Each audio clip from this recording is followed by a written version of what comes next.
மண்டல பூஜை காலம் முடிந்தவுடன் கோவில் திருநடை சாத்தப்படும். ஐயனை மட்டும் ஏகாந்த நிலையில் இருத்தி அனைவரும் மலையை விட்டு இறங்கி விடுவர். அதிலிருந்து 3 பகல் 2 இரவு கழித்து மகர விளக்கு பூஜைக்காக மீண்டும் நடை திறக்கப்படும். சன்னிதானம் விழா கோலம் பூணும். இப்போதுதான் யாத்ரீகர்கள் பயணிக்க பெரிய பாதை திறக்கப்படுகிறது.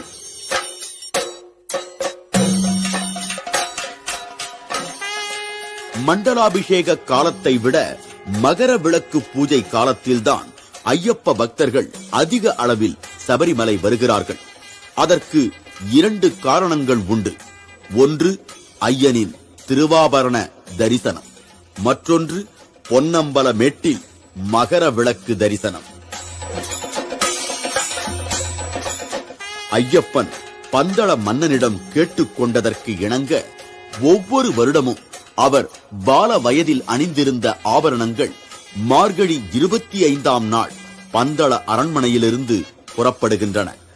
சபரிமலையை நோக்கி ஏறத்தாழ 90 கிலோமீட்டர் பயணம் செய்யும் இந்த ஆபரணங்கள் பல ஊர்களையும் ஆலயங்களையும் கடந்து எடுத்து வரப்படுகின்றன.